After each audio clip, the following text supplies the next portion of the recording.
Përshëndetje, unë të quhem Pren Bolaj, unë ndi vetën shumë të relaksum dhe jam shumë i privilegjum që mora pjesë në programin e shoqatës Gjergj Kastrioti me moton unë e lirin nuk javë sola, po e gjeta këtu. Çka bani më shumë përshtypje gjatë këtij eventi?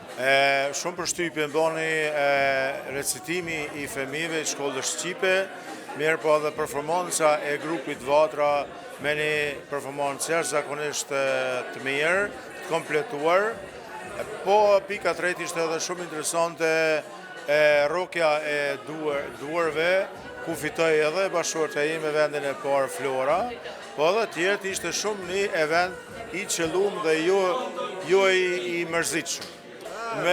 Jam i mbrojtur tash një veten të mbrojtur, sepse pas na një mbrojtje security më të fortë, shumë i lumtur jam. I përshëndes ty edhe radio televizorin Syri, ku është duke e bërë një punë shumë të shkëlqyeshme, edhe shumë të mirë për popullin këtu dhe komunitetin diaspor që është. Pa juve, ne nuk mujna edhe ose mu prononcu, dhe më thanë ju jeni ajo pasyra jonë që më në fund e shfaqni edhe e transmitoni.